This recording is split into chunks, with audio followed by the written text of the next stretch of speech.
Kika is to be able to enter in the state and to command your state, how you want to feel, to be able to feel the way you want. Uh, so let's take a deep breath together. The highest frequency is love. So I like to start in that note. My name is Divine Kika. I am a Tantra master. I'm a relationship coach. I am an NLP coach and practitioner. So for those of you that know about Tony Robbins and neuro-linguistic programming, in the last 2 years, I have done more than 4 trainings. 2 of those I did 3 times each to really get what is neuro-linguistic programming. And like my fellow Australians say, it changed my life. Changed my life.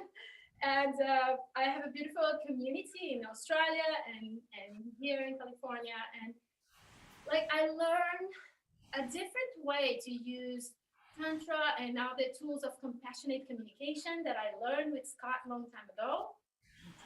And to embed in the NLP, neuro-linguistic programming, so you can live a life of power, freedom, and love, and create relationships that actually last and are fulfilling. You want only the ones that are fulfilling to last, right?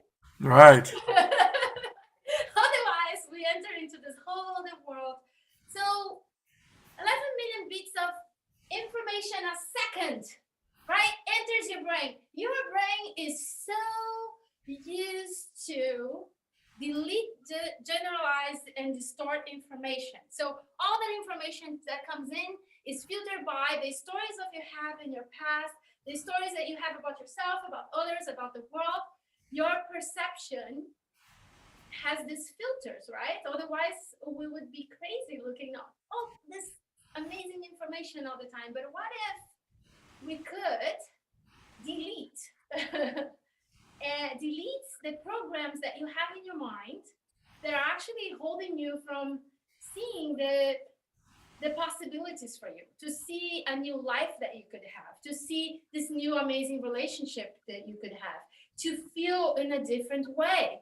Perception is progression, is perception is projection. So when you perceive life from a different way, you start to project a different energy in the world and you start to magnetize different things. And that's a lot of what I would like to share with you. There is a whole new me, Scott, that Scott is getting to know. Scott knows the old Kika that only knew Tantra and did all this stuff, but now there is the new stuff coming. And I want you to tonight to open your mind, open your awareness to something that maybe you don't know about yourself, something that could change for you. That sometimes, oh yeah, I heard that before, but that is a little trick, a little light. And if you get one of those, ha, tonight I'll be very happy. And I'm sure between me and Scott, we will create, and manifest a lot of little ahas and maybe one big aha for you. Let's do it. I always like to acknowledge people watching. We have a lot of our friends that are regulars in the Zoom room, but I also want to acknowledge all the people that are watching on Unify. And we've got people from Kazakhstan, Arkansas, San Francisco, Victoria, British Columbia, Dixon, Illinois, Las Vegas, Southern Missouri,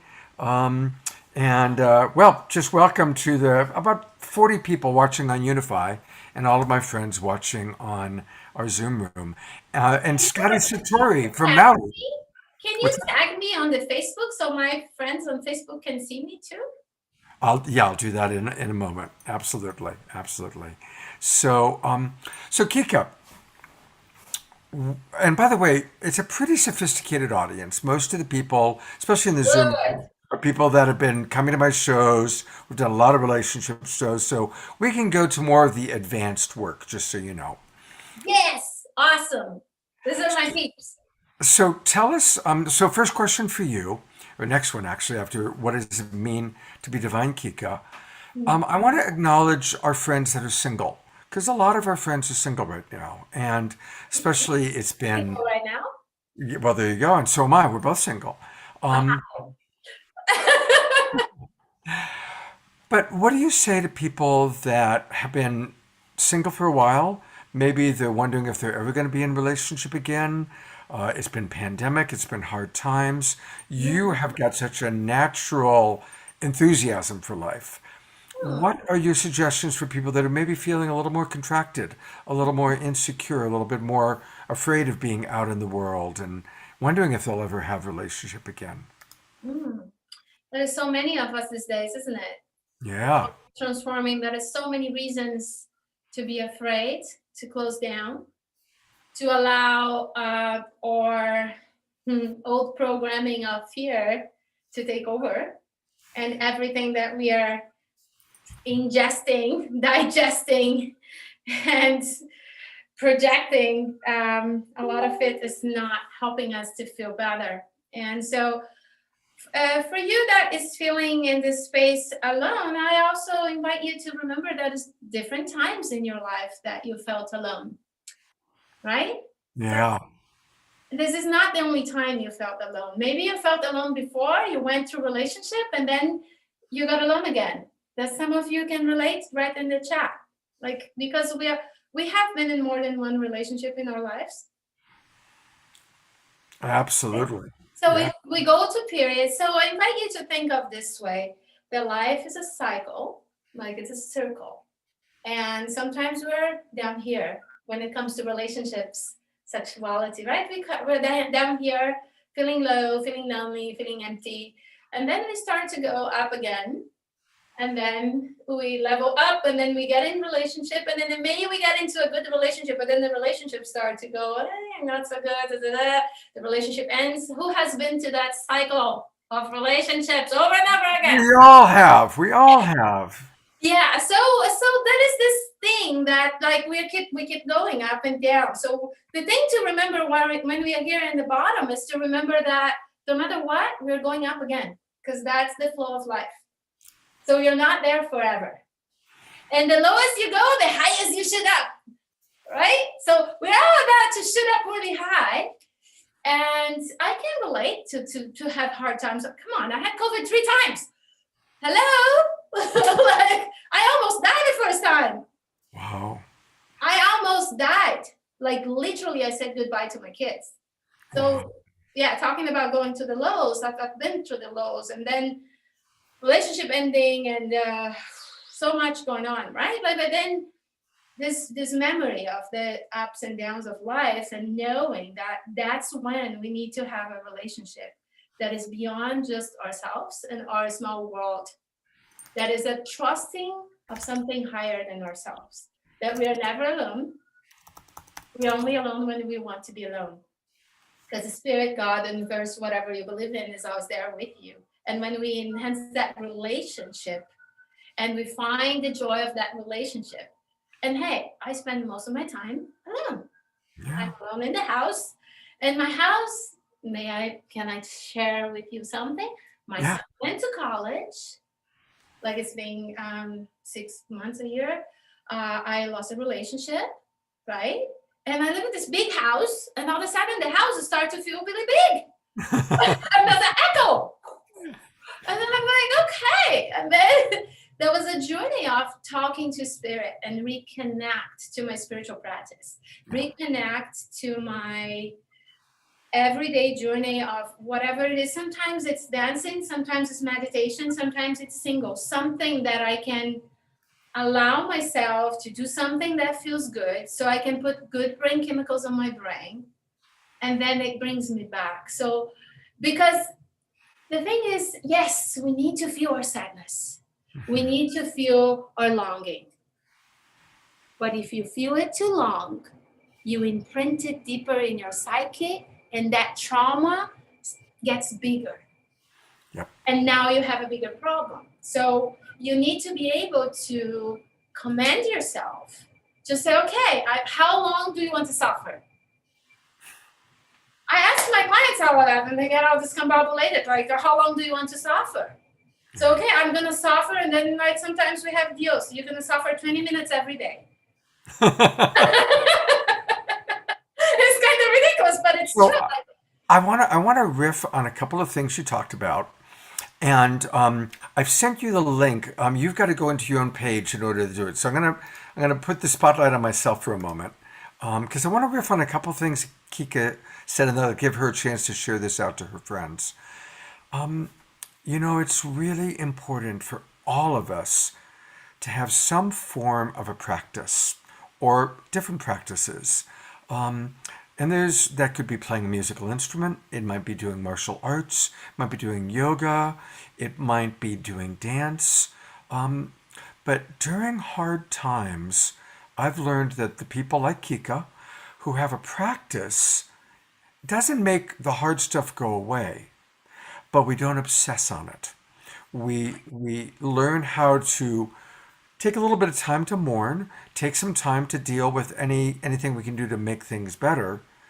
But then instead of obsessing and looping over and over and over about whatever it is we're missing in our life, whatever it is that's not there, do the practice, do the dancing, do the yoga, go to the gym, go to play your musical instrument. A good friend of mine right now owns a company that has 300 employees in the country of Ukraine. And of course, they've been preparing for the possibility of a Russian invasion for the past 2 months, knowing it might happen, hoping it wouldn't, and sadly it has. And he, during the day, has done everything he can to, start offices in Romania and get ready to move people. But then late at night, when there's nothing else he can do, instead of obsessing, he plays his guitar. He plays his guitar. And it's really helped him because otherwise he'd be making himself crazy, worrying about how he's going to manage 300 people that he cares about if there's a Russian invasion, which ended up happening. And so that's just a recent example. And he's one of my best friends. I'm his cousin. I'm sorry. We are live on Jazz TV, Jazz FM, and Facebook too now. All right, great. And so for those of you just joining, I am Love Coach Scott Catamas. I'm with my dear friend, the Divine Kika, and we're kind of combining. We are combining my friends, our friends on Unify, people coming into Zoom, and welcome. So this is Tantric Lounge. I am Divine Kika, your producer and host. Today we have Scott Catamas as a special guest, and he brought his tribe with us. He brought his tribe with him, and we're all together in this beautiful journey into your soul tonight to awake you to a new you, to help you to understand the pitfalls that you do, the things that make you do not feel good, and how you can change that. And not just brush it off and pretend it's not there, actually feel it and let it go with grace. So that's the team, and like how we manage our crazy brains in this world when we fall in love, when we fall out of love, and how can we enjoy our alone time? How can we become better every day? And I'm here to help you to level up, to get to your level 10, and to discover the seeds of greatness that is planted within you. That's what I learned with my friend Sean. There is a seed of greatness within each one of us, and your job is to awaken it and to water it and to nourish it. And today we're going to talk about all these things. So welcome to Tantric Lounge, or wherever you are. If you are on Facebook, please share and share with your groups. If you love this work, if you think this can help a friend, go ahead, message it to your friend, share with the groups of the people you care about, because this is going to have jewels that will change your life. Thank you for being here with us today. So you're asking me a question. Come on. Well, first off, I just want to invite all of our friends, let them know that you are all welcome to ask questions. I'll be checking on Unify, I'll be checking Love Coach Academy, Facebook pages, and of course checking in the Zoom room. So ask us questions, and those of you in the Zoom room, if you want to come on camera, we can even bring you on camera. But chat with me first about that. And for anybody who's watching on YouTube or Facebook, come on into our Zoom room. It's really easy. I'll be posting the Zoom room link and you can come on in. Okay, first question. Well, since we went live with Divine Kika, so what is one practice that you recommend for people to help them to open their hearts when they're feeling contracted or down? What's a practice for opening their heart? First, I want to say that I don't brush my feelings off, and I'm not that yoga girl pretending that I'm happy all the time. I'm not that type at all. I feel everything and I let it pass through me. But sometimes I command something greater. Yeah. And to command something greater, like every time before I do the show, I have my little ritual. What is my little ritual? I do my hair, I take a nice shower, and believe it or not, I put perfume on because I feel good. I like to smell good. I like to feel good. As my friends sometimes come here and they go, "Why'd you put perfume? You're gonna go on cameras." I love to smell good. It makes me feel good. So it's giving attention for me, it's giving attention to those little things that make you feel good that we kind of deny ourselves of. Hmm. We tend to brush it off and take care of other people, take care, especially moms. I'm a mom. We're always taking care of everything and everyone, right? And like, how do we go back and take care of ourselves? Still, the little things that we take care of ourselves. So my practice is dancing is something that brings me joy. Yoga brings me joy. Mantras always work for me. But I don't have like one thing that I go to, Scott. I have several things that I do, and sometimes I have to do it all. Sometimes, when the situation is too chaotic, you have to do more than one thing to pick yourself up, and that's what I do. But what I invite you to think about right now, and perhaps write it down, or think about a few things that make you feel good. At little rituals, like the shower is a ritual of mine. When I feel overwhelmed, I it's a simple thing. It's not like I'm a yogi. I've been in India, all this stuff, and I can do pretty high pujas and ceremonies and things like that. But sometimes the simple things that you do to get you off of your thinking when you're looping and break the pattern, right? And have that intervention. Let's take a deep breath together. So, what are the things that you're doing that make you feel bad? Let's think about that. What are the things like the thoughts that you have running every day? I'm working with a coach right now, and he said he gave me a homework that I love. Because even though I have done so much work, my last relationship was a little bit harder on me because I was so in love and I had to let go and the whole bit, right? Like, so I had to go and get a coach to level up again. Level up because I can't see my blind spots sometimes. Even though I'm a coach, sometimes we need a coach. And especially for those of us that have done a lot of work on ourselves, there's a lot of ego sometimes to say, "Oh, I have done a lot of work." But you know what? New stuff happened. And we are a little bit traumatized as COVID has happened and the world is changing so rapidly. And there's so much going on for all of us that we need to be a little more kind to ourselves. So he said something for me to do is just, what are the little things that set you off every day, and write about it every single day. So I've been doing that. And it's been interesting to just realize that this little bits, little things, then you start to realize the people you talk to that you shouldn't talk to as much, or the little things that you do that are setting you off. So notice, I would say, okay, do the things, the practice that make you feel good, but also be aware of the things that you can change, right? Or that you cannot, that set you off, that makes you feel a little bit less something, or that set you off, and write down how they make you feel and why. Because that process can allow you to have a deeper understanding of how you can change things.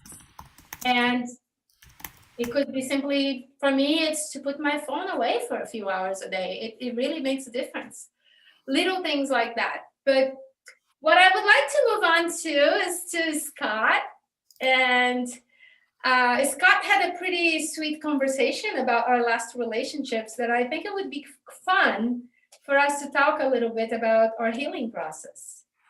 Okay. What do you think, Scott? Like, if we share a little bit of, because we both were really deep in a relationship, and then we got out of it, and it's been a while. I don't know, for me, it's been a year that I'm single. How long has it been for you? It's been 2.5 years. I have been single Oh, 2.5 years. I've never been single that long in my whole life. Wow. Yeah, yeah. So, and it's been interesting. I can see you, Scott. Like, oh, there, I see you now. Okay. Yeah, yeah. I've got it on gallery view, so it's both of us right now. I had Okay. it primarily on you. Um, so, yeah, I have kind of made it the choice. Like, I have intentionally not been actively dating. I've been really focused on doing the Awakening World every weekend and doing my online shows, coaching a lot of people. And I definitely look forward to my next relationship. I look forward to having a great relationship. But also, I'm kind of spoiled, to be honest, you know? Um, Tell me more. so it's got to be really in divine flow. It's got to be a relationship where there is just a natural harmony, a natural ease, and there's a lot of qualities that I'm looking for. And when the time is right, I trust it'll happen. How about you? Tell me a little bit more about your process. So I went through a really deep dive on my soul and my actually repurposing my life and realigning. I was really thinking about going back to Brazil for a long time, and I kind of gave up that idea for now, but I have a plan for later, right, to go. And then how I'm integrating more my life in Brazil and here, so I can be here for my son now. And I'm really focused on the work I'm doing now because I feel the seriousness and the need to show up. Yeah. There is a command that is beyond me, that is this to show up and do the work that we're doing. And I'm imagining that you feel the same. That is like that's the highest call right now, to show up and be here with you guys and to support as much as I can, because um that's something really, may I share something really emotional? Like, Yeah, I please. haven't actually shared this. I don't think I shared this in camera at all. I share it with very close friends, but I got teared up a little bit. So I had COVID when in 2020, when that was the very beginning, and I was terrified. I had that fear of I thought that I was gonna die. I started to see spirits around my bed. I was, forgive my French, I was pooping my pants. I couldn't breathe. My dog. That was horrible. It was just horrible. And I couldn't believe, because it caught me by surprise, right? So here is my kids taking care of me, my boyfriend is taking care of me, and I was ready to go. And when I saw those spirits, we made a deal. Wow. Because they were asking me to go. They told me a lot of people would pass, and they wanted me to support those souls in their passage. And since it's a high spiritual group, I can share this stuff, because I haven't shared it because I didn't feel like there's only so many people can understand what I'm saying. And so I said, no, I want to do the work here, and I'm committing to what I came here to do. And the next day, I started to feel better. Thank you so much for sharing that story, Kika. Thank Yeah, you. it's And kind of hard to share because it's yeah, that's so personal. beautiful. And thank you for sharing that. And I'm so glad you're still with us because I adore you. And the world does need you. And you know, I do believe this time that we're now in, this chapter, it's going to be very hard for a lot of people in many ways, but the world is giving birth. That's why I'm calling my shows The Awakening World, because it's time for humanity to awaken and for each of us to really play our role, our unique role in planetary transformation. And Mm. Kika, I've always known you have a big role to play. And I want to acknowledge everybody who's listening We has a all, role to play. Everybody. we all do. Yeah. Oh, thank you. I think that's, again, kind of for me, when COVID hit, so many people I know hit hard times. And that's why I realized I really needed to do these online shows to provide support for people that were alone. I mean, people's churches shut down. So all the places they could go, conferences, festivals, events, even clubs, bars, restaurants, churches, all closed down. And people had to get their support, their community online. So that's what I've been kind of committed to helping people to have. And then also supporting my clients. And so many of my clients have gone through really hard times during this period. So that's really where my attention's been going. And that is beautiful things happening. There's a lot of people awakening. Spirit is more available than ever. And we are all feeling this little energies and glimpses of it, right? And if you are home now and you feel completely discombobulated and confused and you don't know what's next in your life, let me tell you the good news. Woo, baby! We are ready for something so amazing. You have no idea what it is. And that's okay because you're being in kind of like this thing shaking you up. Everything that is not you is like raw. And you go fuck like a but then like there's all this beautiful new energies coming and merging. So allow yourself to go through the shake. Allow yourself to not know. It's okay. If you don't know what's next, if you're scared, if you're confused right now, see it as a blessing because only in that place is where you grow. And I'm going to explain to you why. So there is this cycle, the cycle I was talking about in the beginning, right? That we go down in life, then we go up, and then that is but when we want to level up, and this I learned with my friend Sean, thank you, Sean, that seed of greatness that is within you, that every one of us born with. And when you said, oh, we have a big mission, we all have a big mission. We're all in the same boat. We're all together. We're all beautiful. We're all shining. We're all in this together. Please don't put anyone in a pedestal. Nobody's better than anyone else. That's right. You're more than good enough. You are good enough. You're important and you're lovable no matter what anyone says or does. Take that in. Okay, I hope. So now when we are in the bottom and we're going to level up, when we got like 7 or 8, there's something happened because we were like, I'm gonna go, right? But then we get here and 7 and 8 and shit starts to get hard. Things get difficult.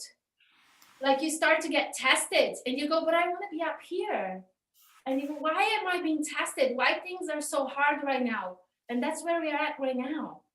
We're all through this phase where we have to level up. But you can't level up being the same you that you were before. It's not gonna happen. You're gonna stay there. You're gonna go, that guy, that girl that was trying to level up and stay the same is not gonna make it. So you have to break down and take off all these layers that are not, and embrace this new you. Allow it, and then you can go, okay, a little more. Hey, I'm a level 8 now. And then you go, okay, now I'm getting to 9. But then you're more tested. That's when things get really difficult because the way you wear will not work. And you don't know, your mind doesn't know because it's all new and confusing. And you're breaking down and you're reborn every day. But when you go here and you start to get to the level 10, guess what? You level up your life because every time you do that, you may do that with your fitness. You may do that with your nutrition. You may do that with the love for yourself. You may do that loving up your friends or showing up at work in a different way. When you do all this leveling up, that is a accumulation of leveling up in your life become bigger. And I'll leave it like that for now, Scott. Like that, because I have something that my prayer has been that is something, because people are saying, oh, what do you want? What are you dreaming of? And I keep thinking about the girl that left Brazil 20 years ago, and that I had no idea how beautiful my life was going to be now. Like I had no clue. I just knew that I had to do something different. And right now, that's the way I feel. I feel like my life is about to get in such a big, different way that who I will be 5 years from now, I can't even capture the vision of what's going to be because it's beyond me. And I'm praying that I embrace that. Mm-hmm. There you go. Oh, thank you. I want to take a minute, Kika, to read some of the comments coming in and a question. Yeah. I'm gonna put the spotlight on myself while I do that, which will give you a chance to have a little bit of a break. So first of all, Jess is going to ask, and when I come back to you, I'll have you answer this. Jess said, I'm interested in exploring Tantra. What's a good way to get started? So you can think about that question. Anna Ohm, thank you. First of all, Anna is complimenting us. And she says, thank you for community. And she points out, we don't know what we don't know, and it's okay. And Love Arts writes, The Games Lovers Play, Teetering on the Brink of True Love. It's a new book, and the author is a seasoned tantric shaman, and he's putting the link in there. So thank you very much for that. Looking forward to that.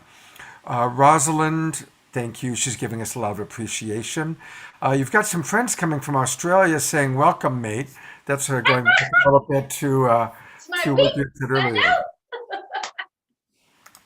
So, okay, let's get to that question that came in from Jess. What's a good starting point for Tantra? What's the good starting point is shall I get them to my little I have a little tantra for dummies thing on my website. It's like a little introduction. But maybe I can do a little introduction here. I don't know if I should send you there, if I should do it now. I'll do it now here, and then we can send people there afterwards. Okay, so it's like, what is tantra anyway, right? That's weaving energy, commanding, relating, better sex, better love, better understanding, yoga, meditation, mathematics, higher awareness, spirituality. It's all of it.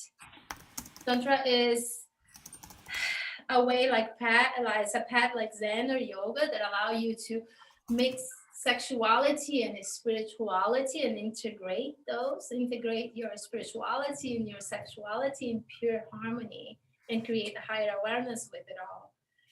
But I'm still not explaining to you what is tantra. Tantra is something that you feel. Tantra is something that you viscerally feel. What is that you're feeling and your capacity for pleasure? One of the motivations that I have to do the work I do is that I believe that most people, sadly, don't know their potential for pleasure. We know our potential for pain and suffering so well, sadly, right? We all know how to be sad. We all know how to have regular sex.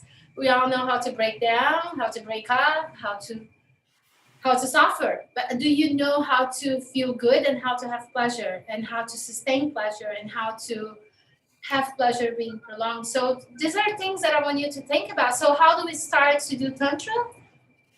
When you're thirsty, drink water. When you're tired, rest. Be aware of your body, of your tempo.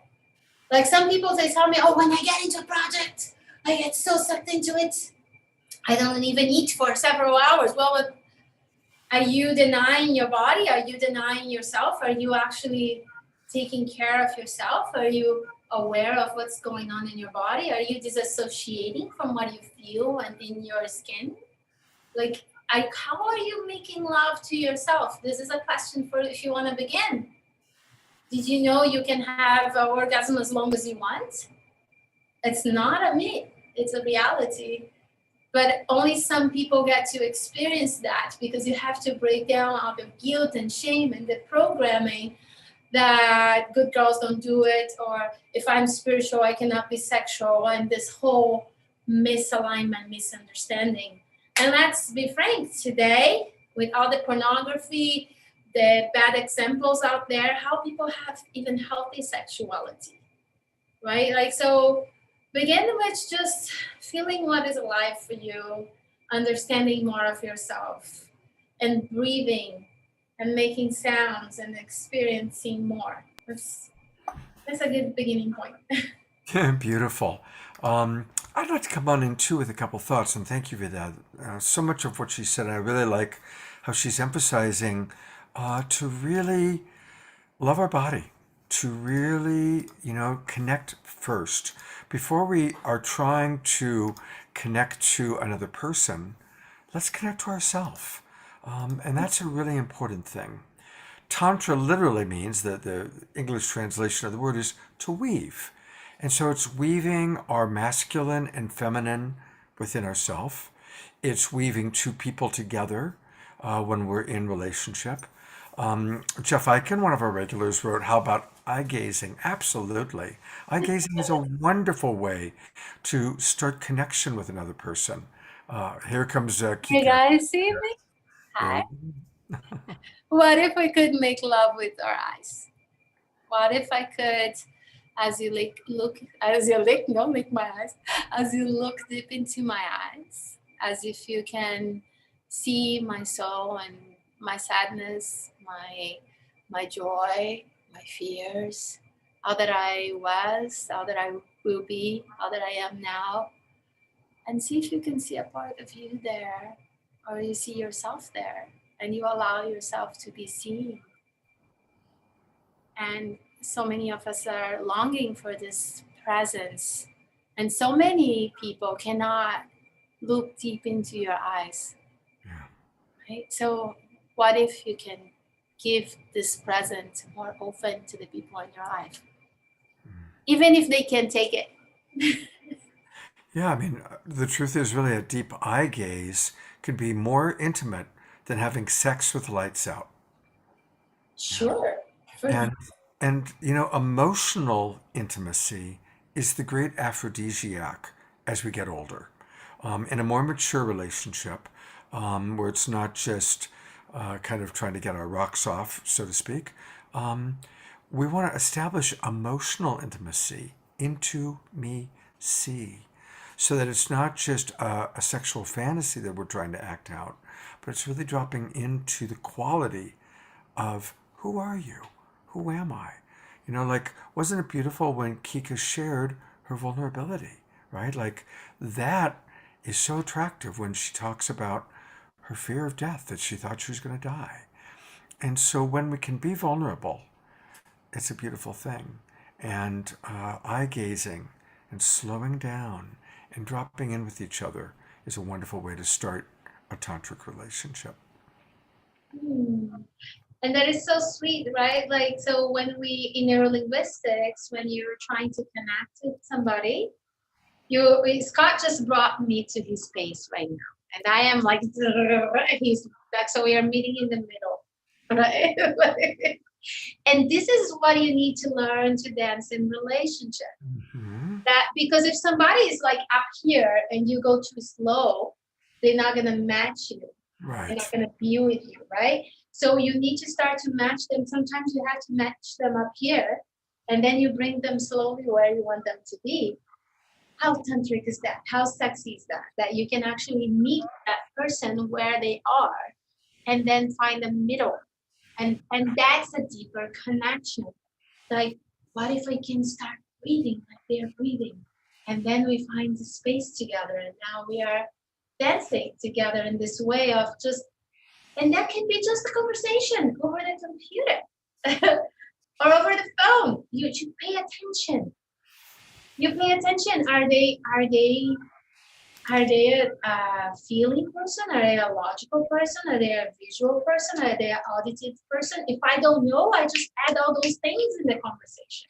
Yeah. What do you think? How do you feel? How does it sound for you? Does it make sense? Start adding this to your connections. And that's where Tantra and NLP is starting to merge. And that's where I have different. So this is the time where you can start to share a little deeper and create more connection. Another way that you can create a deeper connection is like, let me see what I can't see Scott very well because he becomes like, on my screen. Let's see if I can see you as I talk. So if Scott, yes. If I do it too obviously, he will know that I'm imitating him, and that doesn't feel good. I think I'm mocking him, right? But if I just kind of like subtly put my hair the same way he's there, and I start, and I'm saying this, but when I don't say it and we do it in a subtle way, we start to go making some of the gestures very sadly. So now we are creating a connection and we are building rapport. We are actually, if I say something to you, I'm watching how you are responding. Are you getting color in your skin? Are you getting excited? Or are you getting down? Right? Are you coming forward? Are you closing? It's like, hello, Scott. Yeah. So these subtleties in a conversation right? Like if you are on a date, for example, this is body language. But if you're on a date and the person has their feet towards the door, do you think they're enjoying being with you? Like, so watch if somebody's talking to you and they're coming too much as a lion, kind of, and then you can actually like just take a step back and notice, like, are they coming? Depends where you meet. So start to notice. I invite you to start to notice the subtleties when you talk to somebody to create this deeper connection. Looking in the eyes is one thing, but like actually really being present with what this person is feeling and thinking and being in this moment. And then if you want to bring them to a different state, how can you actually bring them with your energy, with your words, with your gestures, right? So Yeah. Scott, did you notice Scott started to agree a lot now? Like it's just like so that's how you build. It's it's like building rapport and connection. But if we use tantra and breathe with somebody and go really deep and start to connecting and then start saying the right words and connecting where they are at, rather than just trying to bring them in your space, then it's a different thing. So how are you, the question for you at home right now, how are you connecting with the people everywhere? My ex-boyfriend, he said something, we made a little video last week about going to Brazil. And he said, oh my God, in Brazil, like everybody responds to you and you talk to everybody. You have this thing that you talk to everybody and you connect to people even here. Because he felt a huge difference the way people connect in Brazil, because everybody talks to everybody, even if they're strangers. There's like people are more connected, I would say. And this is not a judgment, it's just different cultures, right? Like, and here it's like sometimes you say hello and then people are a little bit closer, but how do you, like in your everyday life, how are you allowing people to get close? And what do you decide in your head when somebody is having a bad day, has nothing to do with you? You say hi and they go like in the store, you're like, hi. Like especially who has experienced that? It's weird, right? Like Right. you're or sometimes somebody say hi and you're like, fuck off. Like you don't say anything, but you are like, I didn't have a good day. And you walk away. So how are you creating connection versus separation? This is something I learned from Scott. Every word,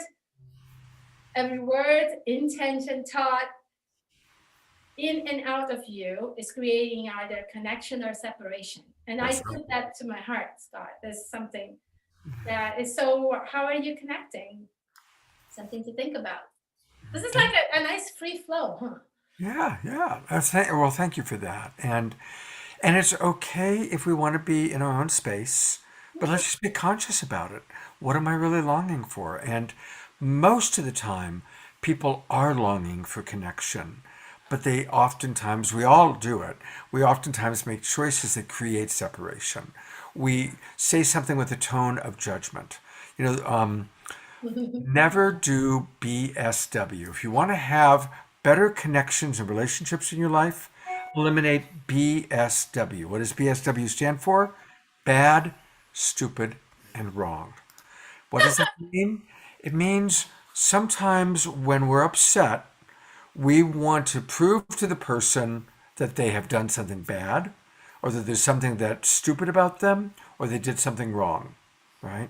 And anytime we have that intention in a relationship, it's going to create separation because we're judging that person.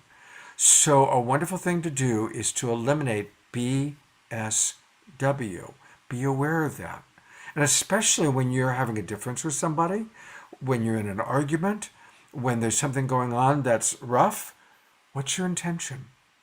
Ideally, we want to learn, we want to mature to a point where our intention is always to create connection, to seek to understand the other person, and to seek to be understood. What gets in the way of that is when we want to prove to them that they're bad, or they're stupid, or they're wrong. So that's a wonderful tool since I For know that that. we wanted to do some tools tonight. Thank you for that, Scott. So I want to ask the people who are at home right now, what is that's going on for you? What is something that you're struggling right now? We have two powerful coaches here for now. Like we're like fucking kick-ass coaches. And yes, I curse a little. Can you put up with that? Sorry. I'm a good girl though. But sometimes those words shake you off a little bit, don't they? Yeah. What the heck's going on with you now at home that you don't want to see, you don't want to talk about because it hurts, because it's upsetting you?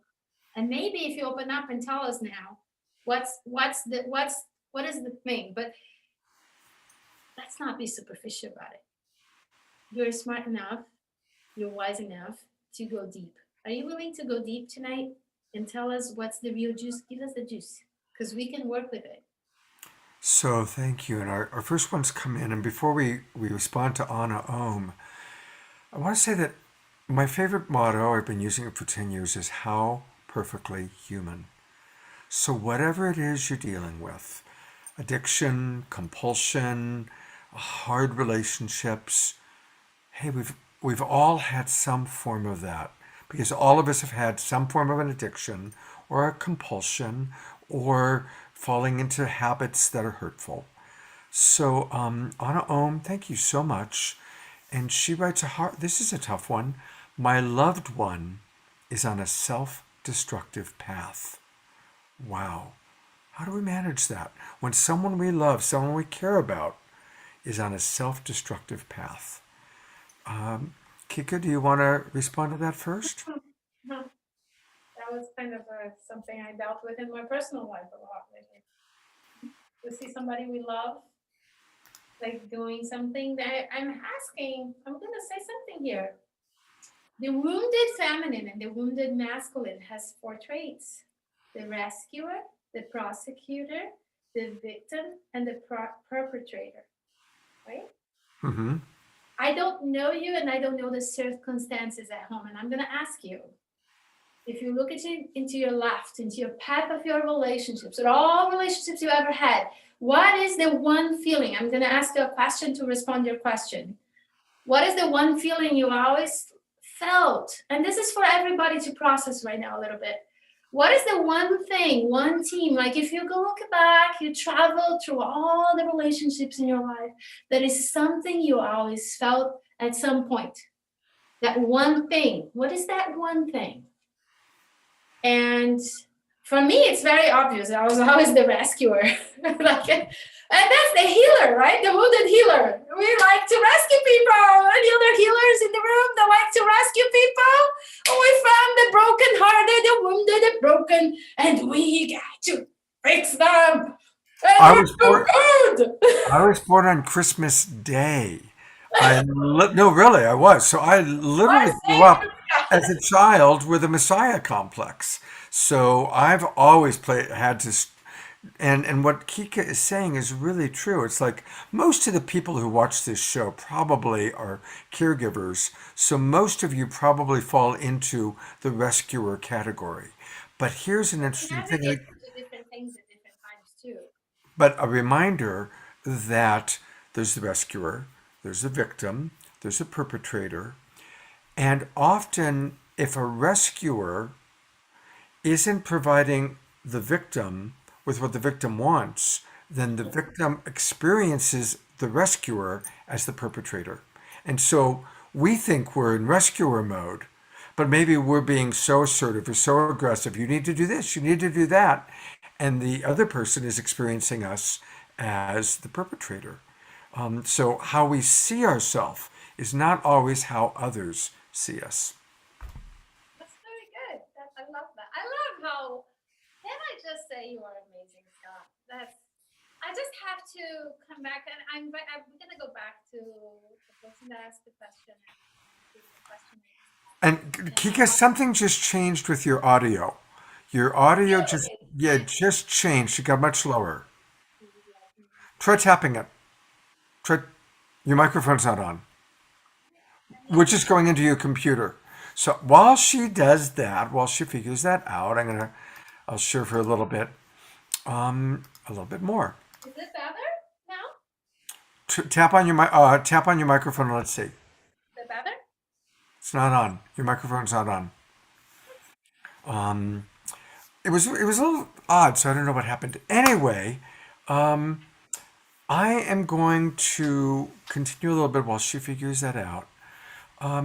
When we are dealing with somebody who's on a self-destructive path, it's important to really look at the pattern of your How relationship. about now? Can you hear me? Well, I can always hear you. It just got a little bit funny. So, and Kika, let me finish. Okay, try now. Better? I cannot hear you. Um, Try talking, Kika. Yes, I am talking. Everything is on now. Okay, good. Yeah, that's better. That's better. Okay, good. Great, So thank I you. have to just say, this is Tantric Lounge. I'm your host, Divine Kika, and we are live on Jazz TV, Jazz FM, and Roku TV. So for those of you in Canada, welcome, welcome. Tantric Lounge is starting now again. And for those of you in Italy, thank you for joining us today. Our special guest is Scott Catamas. Scott Catamas is a long-time friend, a very wise teacher of compassionate communication, a master of relationships, and many other talents. Scott has been a long-time friend, and Scott is changing the world and bringing so much awareness one show at a time with his beautiful community. So he's here today with his community with him, and we have some people on our Zoom link, and if you see us on Facebook, you can join us in the meeting now. And if you are at home and you love what you're seeing, please share with groups of people that you love. Send it to your friends.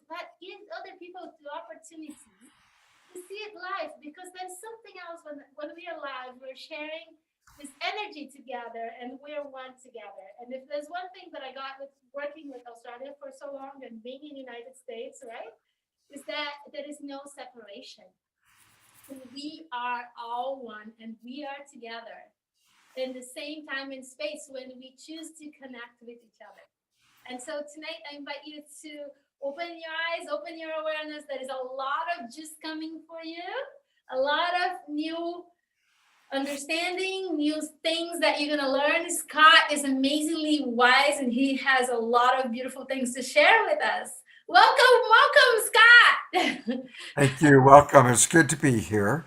And I want to complete that person that we have been speaking to. Yeah, that question. So the question that was asked was how to manage when someone's on a self-destructive path. And we've all been in that situation.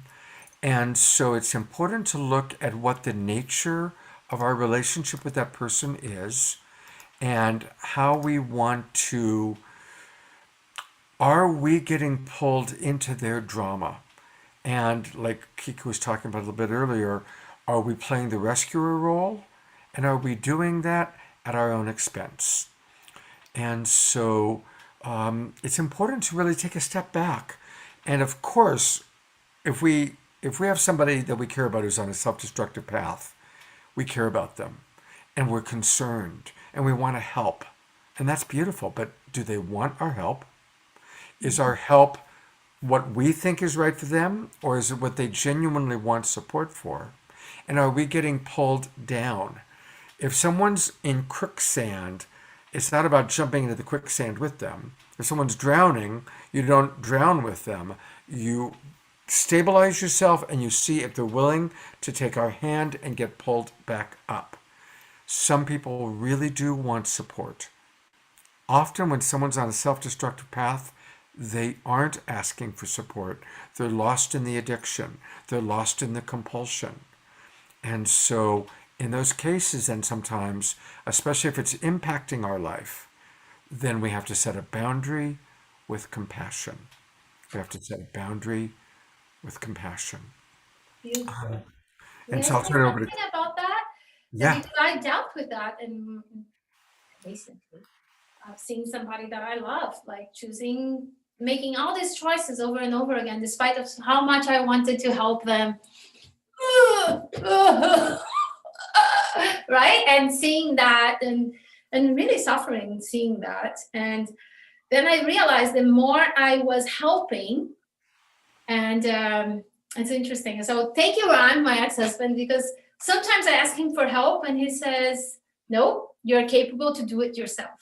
Good for Ron. When he does that, what does he do for me? He empowers me because he believes that I am capable of doing it.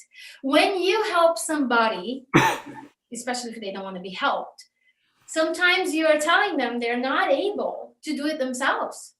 And you're not allowing him the chance to break down and go down enough for them to wake up and spiral up again. Sometimes if the pain is not enough, they're not suffering enough, and we keep numbing and petting them and going back and give them a little, then we are not allowing them to find their own power within themselves. Sometimes when you actually do this, then they have to find themselves, nobody else is there, then they have to go on. They have to find the strength within themselves, and sometimes it's hard to do. But that's the best gift you can give to them, because then they really will find their power in a different way. And you can't attach yourself to the results, because everyone has their different choices and their different timing. And what you might perceive as a no growth or no change or no healing, for you, it might be a big healing for them. So you have to just allow them to do it themselves, because if you do it for them, you're not really helping them. That's what I had to learn for myself recently, and that was very hard to deal with that. But I feel like I came to peace with that, because I realized this person needs to find their power on their own. And if I do that in a few years from now, I'll be proud of them, that to give them that chance rather than keep numbing their pain. Thank you so much. That's right on. So Anna Ohm writes, is it not right? Is it not right to be there for them if they may be wanting to exit? Now that's a really tough one. What do you do when somebody is wanting to exit? So I'll say one thing and then turn it over to you, Kiko. Um, if someone's threatening suicide, obviously that's a really big deal. Yeah. And what we want to do is find out, are they just in a space where they're wanting the pain to stop? And so suicide is a fantasy to stop the pain. And I always ask if they have any history, anyone that's been close to them that's committed suicide, a brother, a sister, a friend. If there's somebody who's been close to them who actually committed suicide, then it has now become an actual viable option. And so that is something to always look for. The next thing is ask them, have you thought about how you would do it? Have they taken steps? Have they written out a letter? Have they thought how they're going to do it? And again, those are things to find out, to see, are they really seeing this as an option, or is it more just they're in pain and they want the pain to stop? So those are two things to just remember, because most of us are or have encountered people that threaten suicide or talk about wanting to die. And ultimately, if they're really serious about it, then you need to really usually have deep conversation with them and help them build a stronger support system.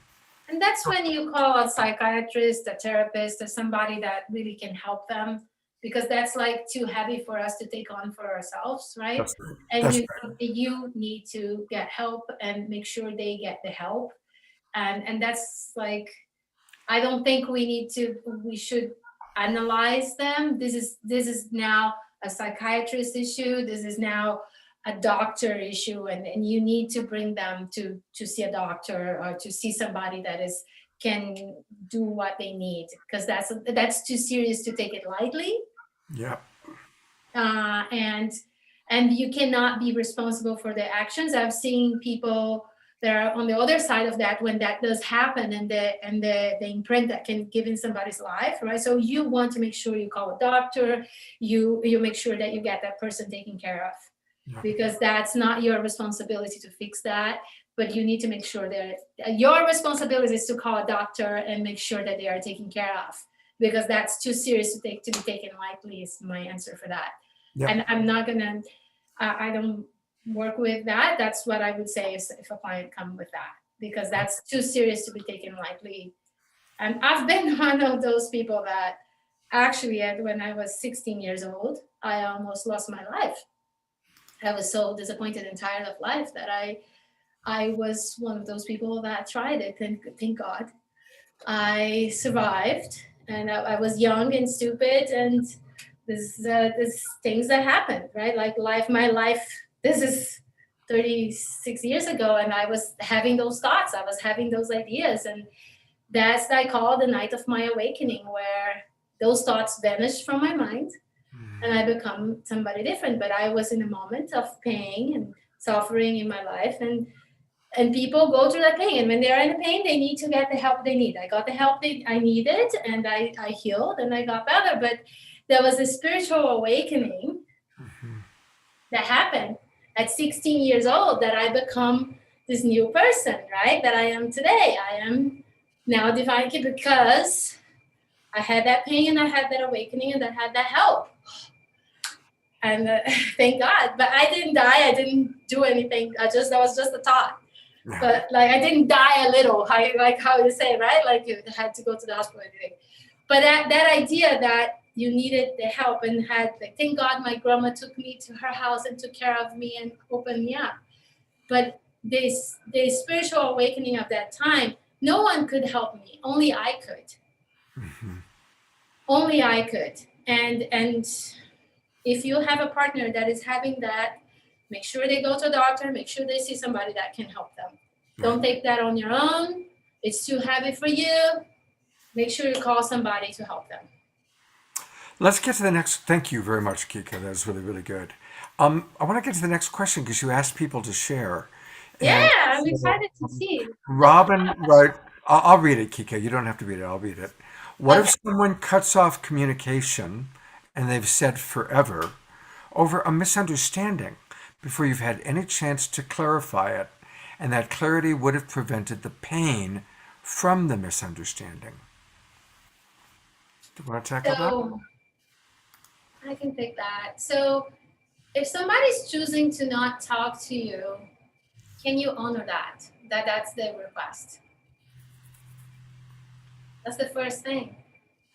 Because if you're trying to talk to somebody that doesn't want you in their lives right now, but if they don't want you in your life, the best thing you can give to them is, at the moment, not be in their lives. Now, this has a lot of context that I would say, let's have a session and talk deeper about it, because it's too little of information to say, do this, right? But the first thing is, well, you have to justify yourself. You have to justify what happened. Or you can say, you are an adult and you can make an understanding yourself. And I'm going to take this time to work on myself and see what I need, what I'm feeling, what I'm processing here, and what I want to do going forward. It's an opportunity for you to reevaluate what you want for yourself. It's always come back to you. And then again, are you going out of yourself to go to explain and get validation out of a justification, or you do your work first, you understand what happened to you, you understand what are you feeling, what are you needing, what do you want to go next, what do you really want, who you really are now, who you want to become, digest your past, heal your shit. Then you go, okay, well, they didn't understand me and they chose to be out of my life, and that's what I need to honor right now. And can you live with that? When you are at peace with yourself, you can. Right now, what's killing you, what's like hurting, right? Like that thing that is hurting is the doubt. I don't know if I did right. I don't know if I did something wrong. I can't explain myself. I can't, what they're judging me. Well, wait, what do you know about yourself that is true? What do you know about yourself that's true? First, come with that clarity. What do you know that is true for you? Really, not your feeling, not the heat of emotion. What is really going on for you? Then write about it. And then think about, what is the outcome that I want from the situation? People just get immersed in situations and they don't think about what is the outcome. So what is the outcome you want for this? You want to look good? Why do you want to look good? Because you always wanted to look good, because you had people judging you in the past and you need to look good. What is the outcome you want? So do that inventory first. And then if you can, write a letter. Once you are clear, I'm imagining right now there is a lot of feelings, a lot of emotions, and I invite you to just sit with that for a little bit. Understand, digest, let it pass through all the way. Digest means like it's gonna enter here somewhere, it's gonna go through, gonna do the work until you get it out and you figure it out what it is. You go, don't want to see that. And then you're going to see, oh, but it feels good. It nourished me. It did this, it did that. Until you figure it out and digest all those emotions and see the outcome, then look, what is the outcome you want? And you have clear direction. Then you maybe send a letter, or maybe you just explain something. But after you do all of that, what do you think, Scott? Oh, well, first of all, everything you said is right on. It's always important to bring it back to ourself. And so when we do have a situation that's unresolved, and especially if the person has said that they don't want to have contact, then we're kind of in a situation where the mind keeps wondering, like Kika said. So, wonderful thing to do is to come up with a simple affirmation. And notice every time your monkey mind goes into thinking about that person, you notice it, exhale, and as you breathe in, run an affirmation. I am whole and complete unto myself. I'm bringing my attention to myself now. I am fulfilled in my life. Whatever, find an affirmation that really feels good to you and bring that into your being and start changing the grooves in the brain, because what happens is we start to obsess. And anytime we are repeating the same thought over and over, we're obsessing. And every time we obsess, we build a little groove in the brain, which makes it deeper and deeper and easier to go into that obsessive thought. So by noticing the obsessive thoughts, exhaling it out, replacing it with an affirmation, it gives the mind something to do, and it's the way to change that obsessive thinking. And I see Kika jumping up and down. So I'm just moving energy because I feel like I'm very empathic and I'm feeling people having a lot of energy moving. So I'm just moving a lot of stuff. Sometimes stuff moves through me as people heal, and that's okay. yeah, it's wonderful. Thank you. Yeah, and that's okay, because like when this is one of those things that when we are tantric, we're a little more visceral and we kind of move stuff through the body. Sometimes you just go like this and then stuff moves, and then you don't need to think or give words to it. You just allow it to shake off. Yeah. That's like, sometimes that's what you need to do. Whatever it is that your body, but get used to allow yourself to not have emotion trapped into your body, because we always store stuff. And if you can catch it and actually allow it to faster, better for you. You don't store it in your body. You don't get a cancer. You don't get a sickness, right? Yeah, no, that's really important. Because what they've discovered is that trauma is stored in the cells, and we can only remove trauma through sound and movement. Talk therapy is not enough. It's sound and movement, like she's saying, shaking and shivering, dancing and quivering, to move that energy out of our body. So thank you for demonstrating that for us, Kika. Yeah. And whatever you're going through, it always comes back to how well you're loving yourself, how are you allowing yourself to have clarity, right, Scott? Yeah. And what are the right questions you're asking yourself, and how are you moving forward? And doubt is what kills you. So when you push something aside and you don't deal with what's in front of you, is also a problem, right? So if there's something big, you need to write down everything, pour your brain out, pour it all out in the paper, and let yourself like just digest it a little bit, and shake and dance or whatever. But then like when you think it about it, like now it's like it's lighter, because you let this emotion, the heaviness of it come out. So now you have a little more clarity. So going back to what you're grateful for is so simple. It's like, oh my gosh, everybody say you're grateful, grateful. But going back to what am I grateful for in my life right now? What am I grateful? What's working for me right now? Who I really am right now? What's going on in my life right now? And have clarity. And always ask yourself, I think in the spiritual community, sometimes people say, oh, let's just hang out, let's have a meeting. And I always ask, like, what is the outcome you want from this meeting? And people get surprised, like, what do you mean outcome? Do you want to feel good? Do you want to just relax a little bit? What is the outcome? Because people don't think that, like, what's the outcome you want of this situation? Write about it. Because people get in the drama, in the story, and forget about the story, what is the outcome you want? So on that note, Scott, our guest for tonight, I know you're a master of compassionate communication and you have helped hundreds and hundreds and maybe thousands of people at this point. And you are an incredible teacher, healer, and thank you for so much honor for you and all that you taught me. And rest assured, with tears in my eyes, all the things you taught me, I pass it forward. Mm-hmm. Thank you. I love you. Changed my life. I love you very much. So what is the number one thing that people need to understand to communicate with more clarity, with themselves, with the conversations they have with themselves? What's the number one thing they need to do to start to really understand who they really are and what they need and what they want and how to go forward? Well, you talked about compassion and empathy. And the most important form of empathy is self-empathy, right? We can't give to another if we're empty. You can't go very far with an empty gas tank. So learning to give ourselves empathy when we're hurting, and especially when in relationship, we get hurt. No matter how wonderful a relationship is, there's going to be moments where we get hurt. And when I say relationship, it might be with your family, it might be with your friends, it might be any number of different possibilities, different types of relationship.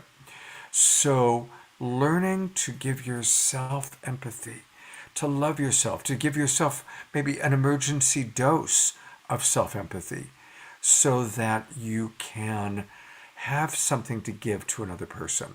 So that's, I think, the first step. Ultimately, we have to learn to love ourselves. I've done a lot of television shows and documentaries, and now recently with my online shows on people who have had near-death experiences.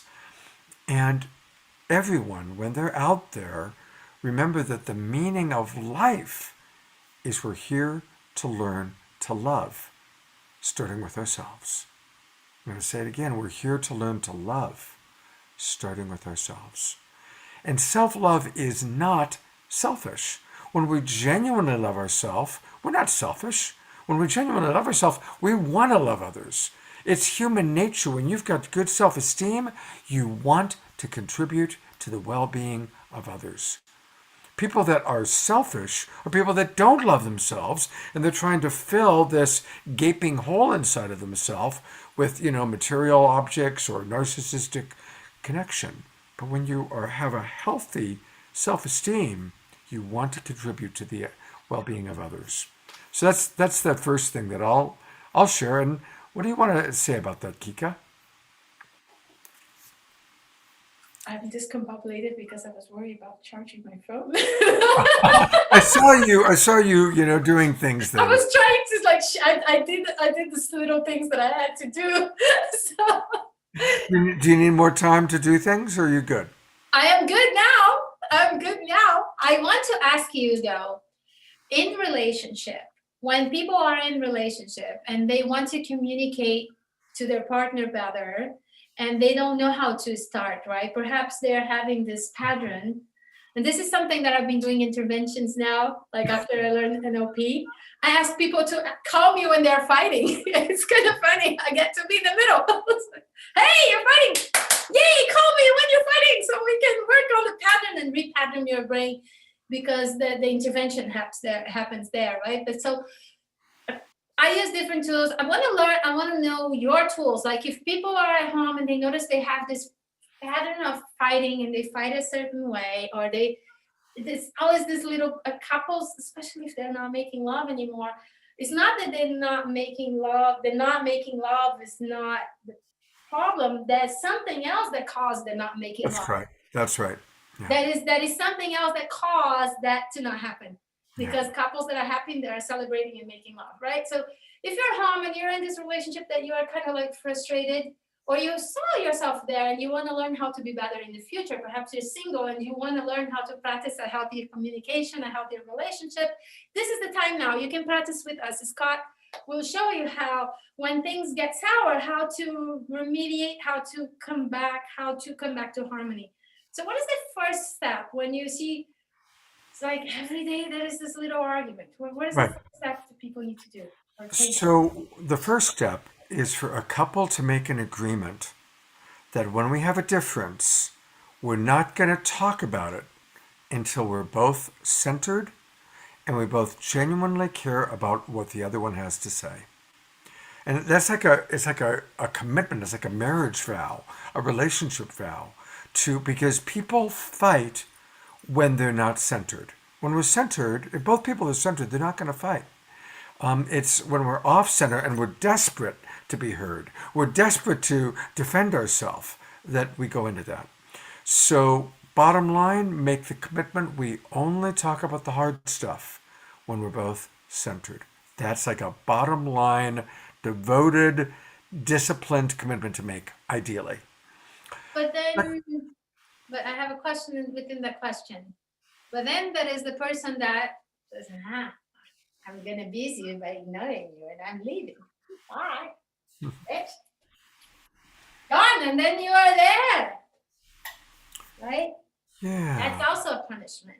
So, So if we say only talk when you're tired, then I'm sure you have more to say about that. I do about that because it's pretty common.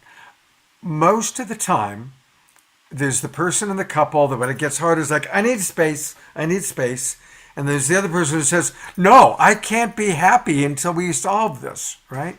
And what's interesting is that both people actually want the same thing. They want harmony, they want clarity, and they want to feel safe. One person's strategy for safety is to create space and to take a break. Another person's strategy for safety is to work it out. Let's work it out. And so there are two different strategies to get to the same place. So, absolutely, I teach something, and Kika knows this, called connected timeouts. Taking a connected timeout. And I have a whole long thing. I'm going to do the short version. There's yellow light and there's red light.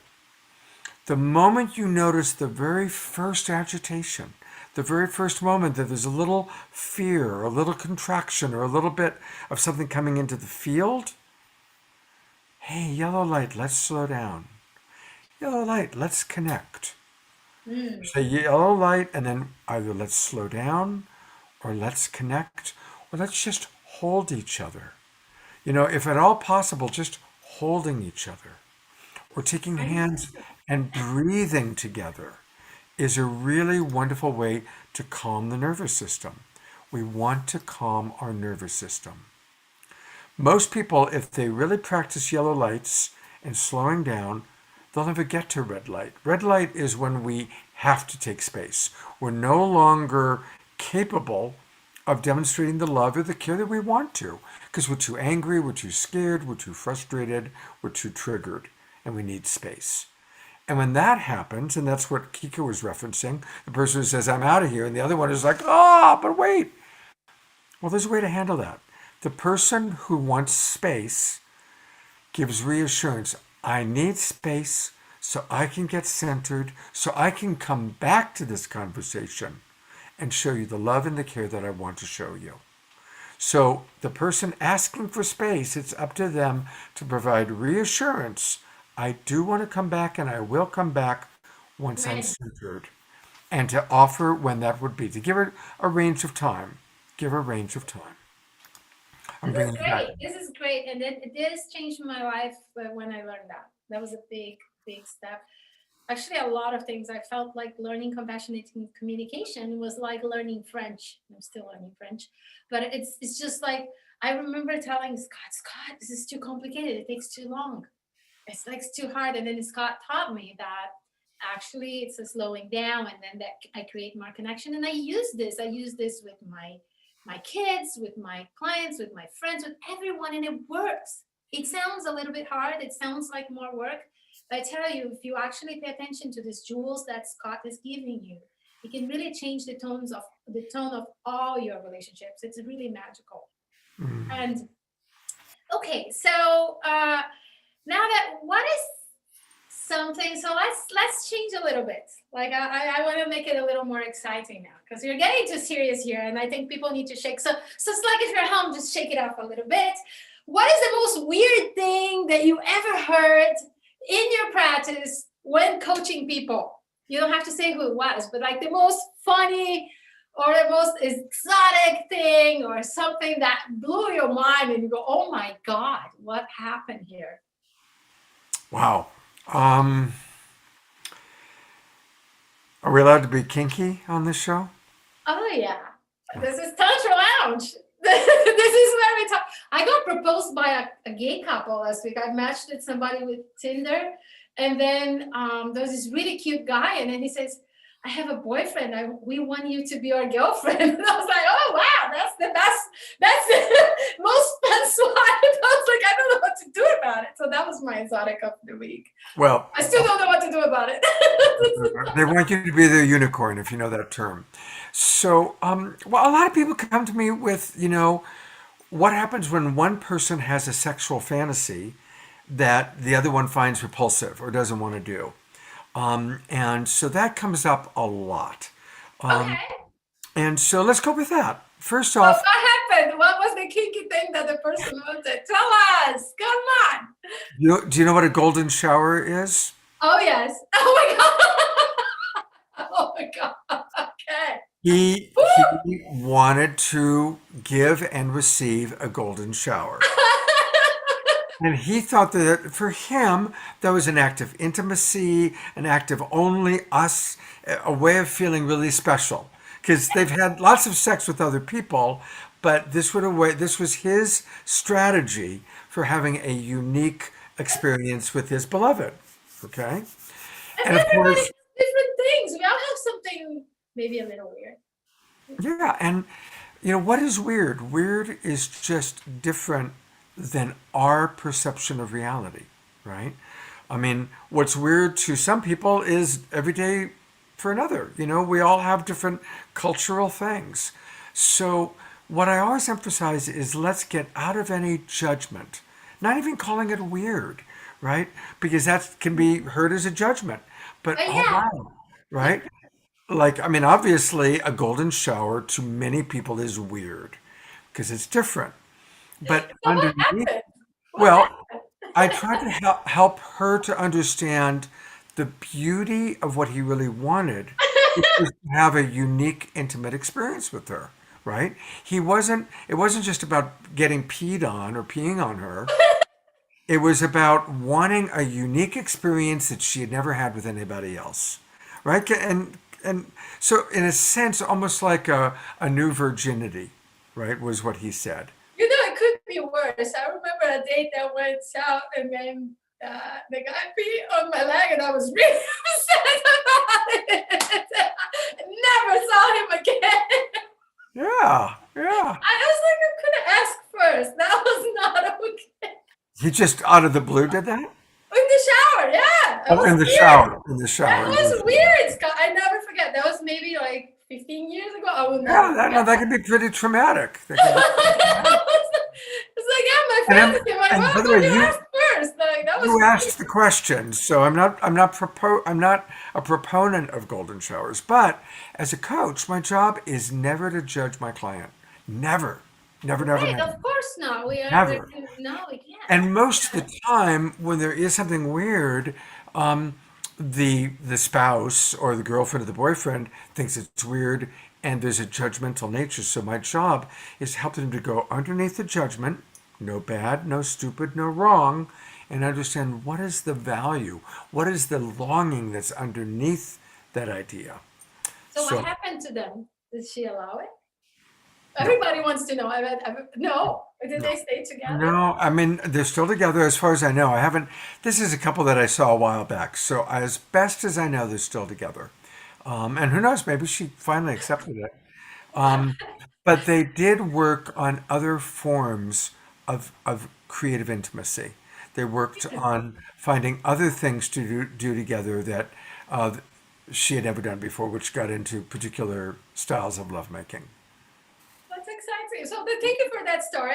We needed a little laugh or something fun. So this is Tantra Lounge. For those of you that just got on the radio or TV now, this is Tantra Lounge, Sex Talk Radio, Sex Talk TV. This is where you create a love life you love. We are live on Jazz TV, Jazz FM, and Roku TV in Italy and Canada. And for those of you on Facebook or other platforms, please share in groups, share with the people you love. And if you want to enter, I post on Instagram, I post on Facebook, the link to get to this meeting tonight. If you have a burning question about your sexuality, about your relationship, something that is going on for you, ask us anything. Like right now, you know that we have seen it all at this point, right? With me, Scott, like over 15 years doing this. We sometimes I go, okay, like that was something that happens. Every now and then I go, okay, I heard it all, but then I go, oh, okay, now I did heard it all. We heard a lot. We've been through a lot, and we can help you, whatever it is. Don't be ashamed of asking the question. You can just post the question there or text us the question in the chat room, and then we'll respond to you. Is there any question that we didn't ask you? There's a question that came in, but it is a little bit more. It's a little more serious, Kika. So Okay, I so just want let's to get make to it safe. the stuff. And the question is, if all you've experienced since childhood is abuse and trauma, it's not easy to love yourself. And Yes. so let's just take a breath. So thank you. That's a really courageous thing to put into the chat box. And yes, we want to make it fun, but we also want to take a moment to really breathe into that. That one's a hard one. If you've experienced Was in the since back of childhood trauma and abuse, it's hard to love yourself. and who in the path of an intimacy and love and relationship has not been hurt and scarred or have that not traumatic experience, right? I'll let you get that one and then I'll share a little story. Okay. So I guess what I'll start with is that it's important for us to find the balance of acknowledging the pain of our past and recognizing when we have what I call veils of past pain that are coming down to protect us. Because when we have been abused or traumatized, our reptile brain wants to protect us. And so when we think we're entering a situation similar to when we were abused, the cackles go up. And that can be a good thing to make sure we don't repeat abusive patterns. But it's also important to differentiate between our past and our present and our future. And because we've been hurt in the past, it doesn't automatically mean we're going to get hurt in present or future time. Really important. And to, again, work with a coach, work with a therapist, work with somebody on healing your past, learning how to honor and manage the wounds from the past, but not carrying the belief system into present time or future imagining that it's going to continue. And I'll say one last thing about it and then turn over to Kika. Oftentimes, if we had parents that were abusive or parents that didn't love us the way that every little child should be loved, we might form the belief system that that's the way the world is. That's just the way men are. That's just the way the world is. Or that's how the world treats me. And those belief systems can get ingrained as children, and then we're carrying it into adulthood. And that's where you really need to work with a good coach or a good therapist to help you go back and take a look at what beliefs you're carrying based on your pain so you can clear them. So I'll start there, and I'm going to turn over to my partner, Kika. Hello, Scott. So, hi. Is this a sister or brother that's going? It's a sister. It's a sister. So, sister, I've been there. I was molested as a child. I was abused. My mom was bipolar. I was molested by a family member, by two family members. I had abusive relationships at some point in my life. Not until I went to a tantra workshop and I started to understand that I was with a mindset of abuse, and abuse was all I knew.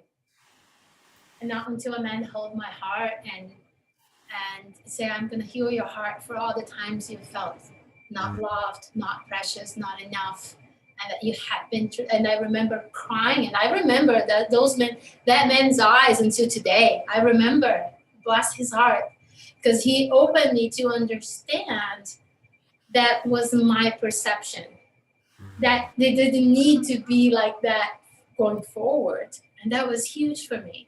But even though I had that healing, it was a process. It was a process that, and I will tell you what, it's a process that is still unfolding. But today, the perception I have about the relationship and the manifestation that I have in my life after all the work I've done, and I've done a lot, oh my God, years and years and years of different stuff, because I have this huge bag of tools to help people, but I help myself every time I got trained, right? And even though sometimes I have to tell myself, I am safe, I am okay. Because the trauma leaves, the trauma heals, but you need to learn how to do the trauma differently. You need to work with your brain a different way. So what Scott said about getting a therapist, getting somebody to support you, to have that breakthrough, to move to the other side, and then learning what to tell yourself, I used to be claustrophobic. So when I enter our elevator, I have some rituals. And because I've done those rituals so many times, now it doesn't bother me anymore. I go on this. But if I am hungry, tired, and lonely in a long trip, and I have to go to the bathroom, I have to say some things to myself. And then, so you can heal. You can overcome this. You are not going to be like this forever if you choose to make a change. If you decide that you want a different path. And I'm going to tell you what, and I know a lot of sisters feel that way. We all have been through some stuff in relationship, brothers too. But you can say, no more. I want a different life now. And what I want to say is that today, even though sometimes relationships begin and end, the reflection of the masculine into my life is a beautiful, healthy, masculine energy that comes as a support and as a friend and as a loving hand, helping me, holding me to my higher possibility. And that's what I experienced after I did this work. So for all of my sisters that feel that have been hurt or have been in the path of pain for too long, that is a way out. That is a possibility. You can heal. And the other side of this doesn't mean that life will be perfect. You're still going to feel pain, but it will be different because now you have the tools on how to deal with it, and you will manifest people more in your vibration, right? You will be able to see what is not love, what is abuse, and understand that. So I invite you to work with a coach that have been through the experience that can guide you to the other side. Me and Scott are here available for you every step of the way. Yeah, Scott. So we have 20 minutes left, and we talked about. I want to get to the juice of you, but I'm really excited because guys, I'm going to Brazil next week, and I have this retreat. And it's a week-long retreat. And this is the first retreat I'm doing in a long time. And you are invited to join me in paradise. And Scott's going to play a little video for you. Is that a good time to play now, Scott? Yep, I've got it all ready to go. This powerful healing and this powerful time, this is the time for you to go and actually escape. So I let you watch it.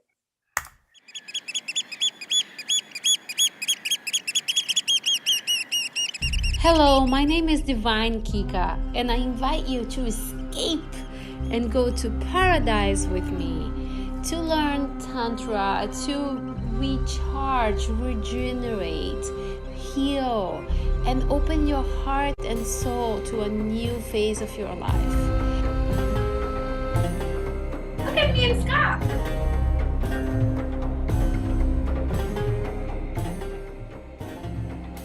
We will dive in learning and healing your heart, about your needs and desires.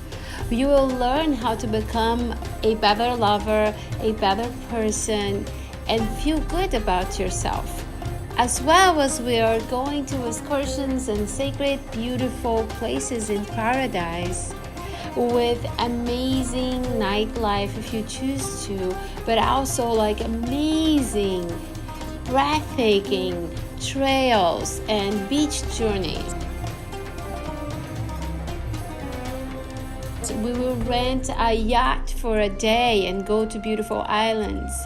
It will be an adventure like you've never been before. Are you ready to give yourself the time to regenerate, recharge, and heal so you can come back fulfilled, happy? Actually activate your imagination to what is next in your life. Come back to actually have real dreams and visions to where you really want to be in this life. What if you take 10 days, 7 days to regenerate, recharge, reconnect to yourself, realign? And this will leave an imprint in your soul and your life forever.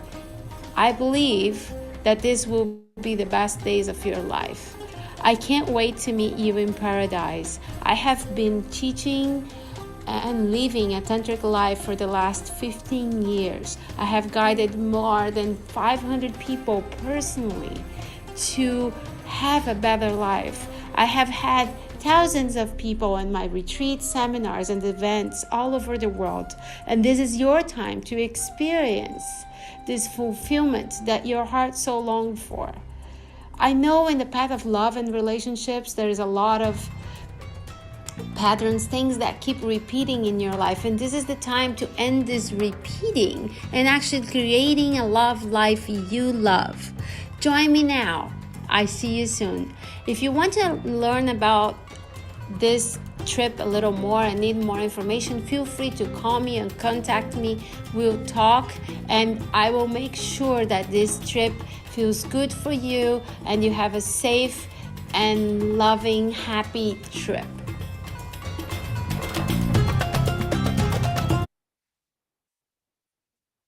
Thank you, Scott, for playing that. Awesome. Yeah, my God, it looks really, really fun. Really, really. It is, of Next course. time I'm going to go with you. Yes, we got to do one there together. So I would like that. March 14th to 21st, you can join me. I still have 5 spots left. So contact me. Let me know if you want to go. We still can make it happen. Okay, now back to Scott.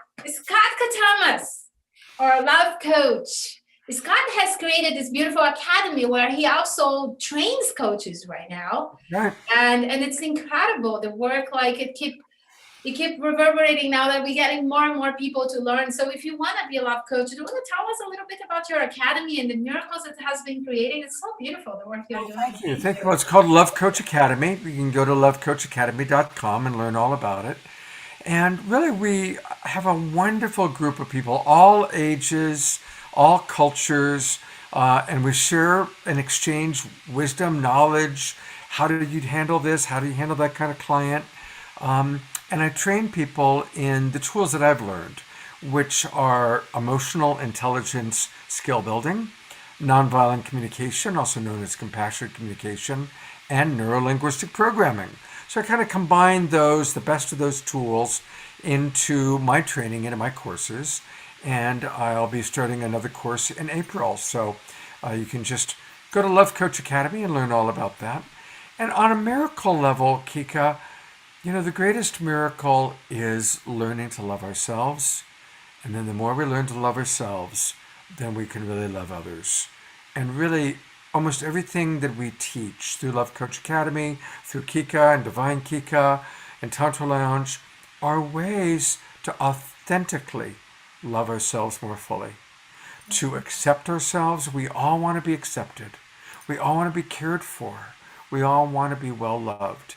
And so the tools are how to do that, and also how to move from reptile brain reaction into frontal lobe responsiveness. And that's a lot of what we teach. Would you like to talk a little bit about that? That's such a beautiful teaching of yours. I love when you explain that. Like, how do we move from crazy mode? Like, how do we go from crazy to actually clear and speaking from this calm? My relationships, they say it's more of a trap if I get really calm and centered, then it's like if it's easier. If I'm calm and centered, then it's just like serious. Yeah. Well, let me start by telling a beautiful story. It's a short story. And it's about the Dalai Lama. And Kika, the Dalai Lama, allowed brain researchers to hook up electrodes to his brain, and they tracked how his synapses work. And at all times during this 90 minutes of research, his synapses were entirely firing in his frontal lobe and his temporal lobe. That's where the empathy center of the brain is and the observer part of the brain is. Never in the back part of the brain, which is where the reptile brain is. Even at the end of the research, Kika, they showed him pictures of Chinese soldiers burning down a Tibetan temple. And as he looked at the pictures, he wept. He wasn't stuffing his emotions, he wept. But his synapses were still firing up here. Finally, at the very end, the lead researcher said, I want to know, what are you really thinking? What are you really feeling when you think about Chinese soldiers raping Tibetan women or even murdering Tibetan people? What goes on for you? The Dalai Lama got very quiet. He wept, but the synapses continued to fire here. And he said, it reminds me that I must pray equally for the Chinese as I do for my Tibetan people. Now, that story is the answer to your question. It's the movement of the human species is we're moving from survival to thriving, from reaction to responsiveness. And we do that by learning to slow down, feel our feelings, feel our emotions, give ourselves that empathy, and then think about the other person. That doesn't mean we condone violence. It doesn't mean we condone hurtful behavior. But we pull back enough, and from the observer and empathy part of the brain, look at the big picture. And so that's where we're moving as a species. Now, it's much easier said than done, but it starts by slowing down, controlling ourselves, not jumping right into reaction, but slowing down and, like Kika said, bringing it back to ourselves. What's going on with me? What am I telling myself? What am I feeling? What am I needing? The majority of the time we fight with someone, it's because we are interpreting what they have said or done or not said or done as an attack. We're interpreting it as she doesn't love me, he doesn't care about me, or she's judging me, or he's criticizing me. That's how we interpret it. And then our reptile brain takes over, we go into defending ourselves, and the next thing you know, you got two people that are in reaction. I'm just feeling so much gratitude for you, because these very teachings were such a gift in my life. And I experienced the gifts you're talking about to be able to do this things to you. Because I don't know, was that 15 years ago when we were teaching together around North California? And then those teachings really, so I invite you to learn compassionate communication with Scott. Is master communicator, and it changes your life in a beautiful way. Now, Scott, I love when you talk about the feelings and needs. We have a few minutes. I would love for you to talk to people about the list of feelings and needs, and give that. There's a story that you tell that is so precious, and I think I really invite you to just really listen up to this one. Like, how do we identify our needs, our feelings, and why we have to do that? I love that teaching so much. I just love how you teach that. It's such a beautiful teaching. Oh, well, thank you. I want to just check in for a minute because Terry writes that the audio has a loud white noise under it. So, Jess or anybody in our chat box, let us know if that's But Yes, that's he's saying that is a great video. He's loving it. okay. Good. Oh, good. Um, I'm gonna so ask him now because Terry said it's tough. everything is good. It's back. Okay. Everything is Okay. good. Good. Yeah. All He's. right. I have him on a chat here. If there's a problem, I'm watching. Thank you, Jess. We We got appreciate this. We this. got this. So, All so right. Scott, tell us about the needs and the feelings, and how do we learn to see our feelings and needs, and how can that better our lives? And if you are at home now, really open your heart. This is something that if you actually get this can change the tone of all your relationships forever. All right. So there are No our pressure. thoughts. There are our thoughts. There are our feelings, and there are what we need, what we long for, what we value. When we get into trouble in a relationship, it's because we are focusing too much on our thoughts. We're letting our mind run. It's what I was saying before with interpretations and reactive thinking. All right. So, what we want to do is we want to learn how to differentiate between our thoughts, which are highly suspect. Our thoughts are filled with projection, inaccurate assumptions. Our thoughts are usually not the full picture, and they're almost rarely the truth.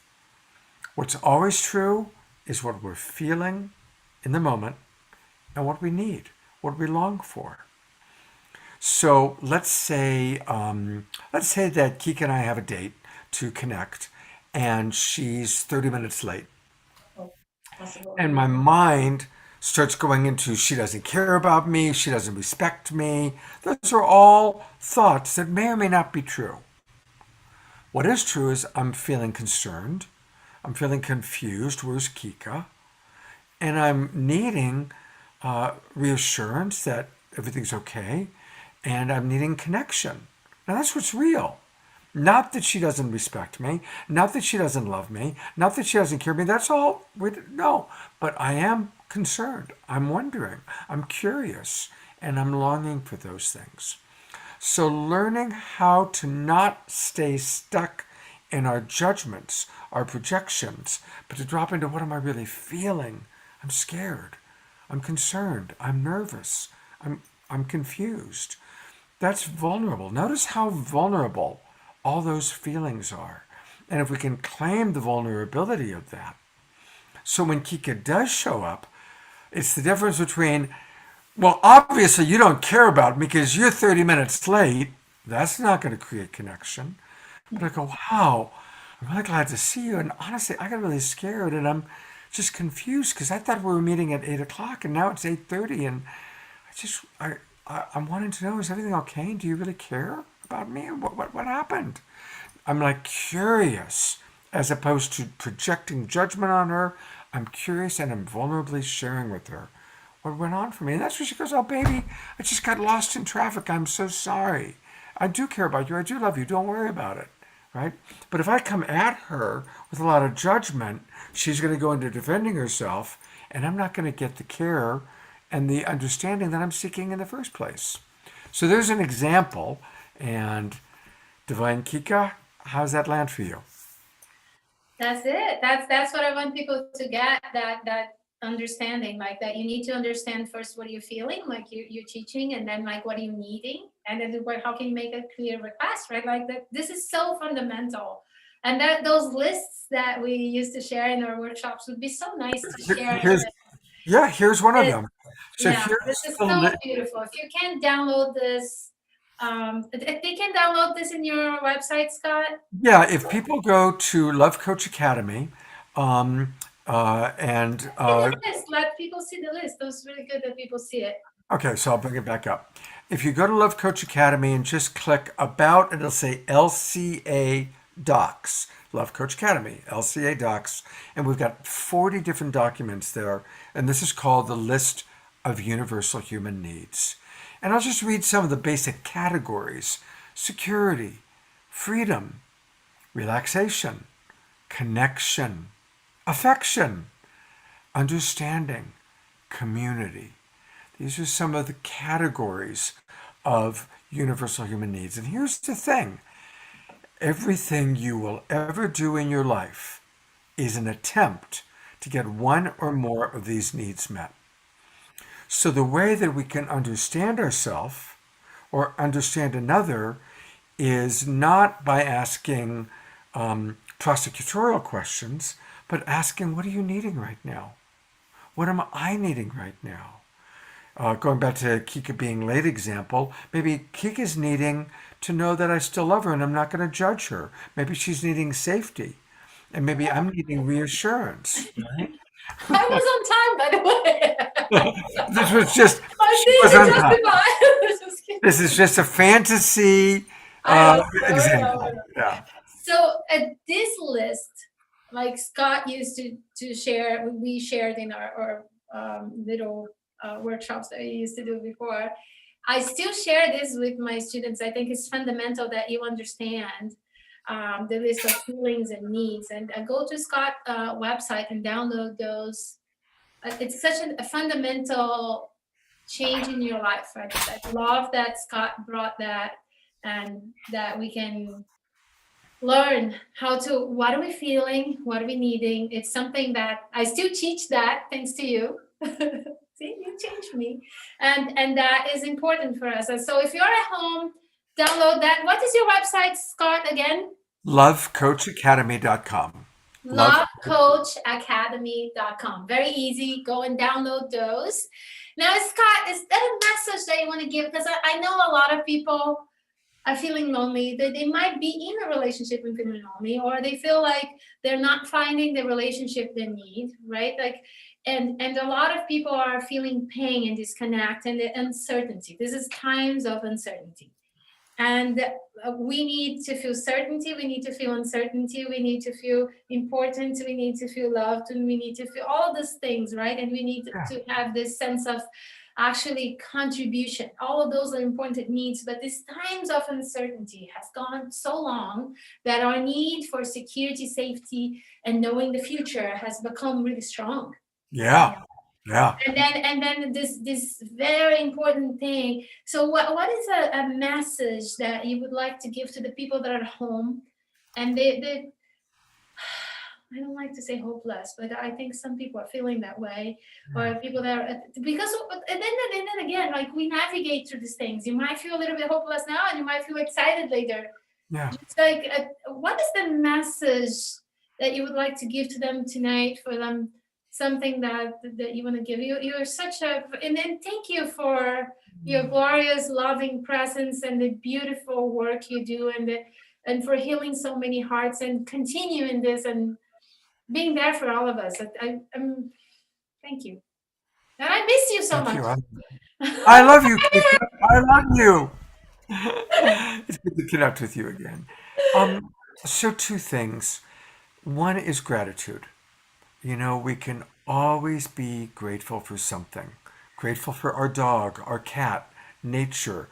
Grateful for whatever health, good health we have. Most of us have some health challenges, but there's other parts of our life where we are healthy. So being grateful is really, really good. Being of service to others.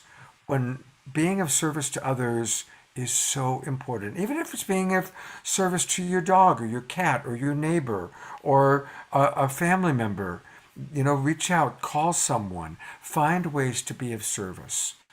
And then the last thing is develop a practice, whatever that practice may be, but a practice that helps you to feel more connected to that which is greater than yourself. It could be connection to music, playing a musical instrument. It could be doing martial arts, doing yoga, doing meditation, doing dance, doing prayer, being of service. But cultivate a practice that helps you to consistently experience that which is greater than your own little world, your own little reality.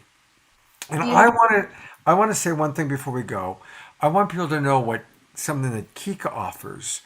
If you're, especially if you're a man and you're feeling vulnerable or insecure about yourself, about your sexuality, Kika is amazing because she's so loving and so nurturing. She's wise. She's a tantric master. So she's got all the wisdom and knowledge about Tantra, about neuro-linguistic programming, but she supports her clients with so much love and so much nurturing. So I just want to really encourage people, men and women, but men might be shy. So I want to let men know she's safe, guys. She's a really safe and wonderful coach to work with. So I want to Thank make you, sure people know Scott. that about Thank you. you. That's so beautiful. For men that are out there right now, like you remind me, like that there is a lot of people maybe watching a little bit too much pornography and it's starting to feel uncomfortable, or you're feeling lonely, or you feel like inadequate and bad, too clumsy, too old, too little, like the kids are up all the time, there's no time, it's too late in my life, right? I help you. This is my specialty. I help you to find your sexual self, your power in that, to become the lover who is always satisfied and who always satisfy, and to learn every step of the way. And I invite you to go to my website, divinekika.com, and download today a free copy of a little book for men.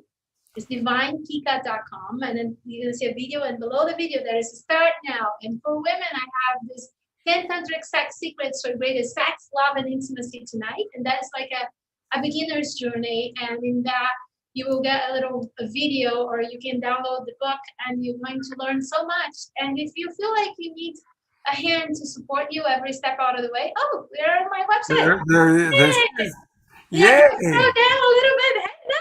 So, right here where it says download now, men, start here, right there. Download your free copy of it says ejaculation control, but you're gonna learn the 10 stages of orgasmic power, the arousal, like from not aroused all the way to climax, right? So you're gonna learn those stages. You're gonna learn how to master that, to choose when and if you want to. But this is a process that brings you confidence and power in every level of your life. And for women, learn the 10 secrets to become the tantric lover who always satisfies, and actually to combine that with knowing how to communicate in a way that you feel seen, heard, and understood, and to love and have compassion for yourself, and to understand your feelings and needs. So my wish for you, if you're at home right now, I invite you to put a hand into your heart and just smile to your beautiful heart, and look to the left and to your generational line, to your ancestral line, to your past lives, and say, thank you for all the lessons. Thank you for all that I've learned. I choose now a beautiful, bright, light, new future for me. And I thank you for the wisdom. And now I choose to create a new life for me. And that choice right there. And it comes now with that smile in your heart. And remember that in this moment, right now, everything is okay. In this moment, everything's perfect for you. And smile into your heart, into this, your capacity to go through that beautiful journey that you went, and through this beautiful journey that is coming up for you. And trusting that is something beyond us, that is something above us, that and is watching us all, and that is showering us with love. Are you allowing yourself to receive the love that is being mailing? Send it. There is love sent to you every day by people, ideas, things. That love comes to you every day. Are you allowing yourself to drink, eat, receive, really have this love that comes to you every day? Sometimes just look at the sky, look at the stars, look at the moon, and just feel it. So I'm loving you right now. I'm loving Scott. Scott, I think this is the first of many things we're gonna do together again. I would love that. I would love that. I'm really happy we are connecting again, and thank you for being such a beautiful gift in our lives. And I invite you, is there anything else you would like to say? Because I know the gift that you are and the blessing that you are for us. And if there's anything else you would like to add? Well, I certainly want to encourage people always, if you aren't already, come to the Awakening World every weekend. Friday night, Saturday night, and Sunday morning. Every weekend, I host the Awakening World with amazing guests. Marianne Williamson, Michael Beckwith, Greg Braden, and 100 other amazing luminaries. And people like Kika. So come and join us. every weekend. It's really powerful. This upcoming weekend, it's going to be all about modern day mystics. You're a mystic, modern day mystic. So come and join us every Friday night, Saturday night, and So Sunday. what is the website for that? How can we do that? Globalpeacetribe.com. Amazing. Globalpeacetribe.com. So come register. And I definitely want to do more with you, Kika. Let's start teaching together again and doing more work together. It's a lot of fun. I just love you so much. Great energy. Yeah. Thank you, everyone, for riding this journey with us, staying with us. This is Tantric Lounge, sex talk, relationship talk, Jazz TV, Jazz FM, and Roku TV. Thank you for everyone that rides this journey next week, every Thursday, 8 p.m. PST, 9 p.m. Canada time, Mountain Time. And we see you next week. Every week, a new surprise, a new show. And I can't wait to celebrate your new life with you. And if you do want to come to Brazil, there is a contact form. You go to my website, just fill out that contact form. I'll contact you. I have 5 places left. And I can't wait to see you in paradise. And I can't wait to see you in Tantric Lounge next week. And I will be watching the how do you call it? The Awakening World. The Awakening World. And the website again, can you say it again? Globalpeacetribe.com. Globalpeacetribe.com. This is Tantric Lounge. Create a love life you love. Thank you.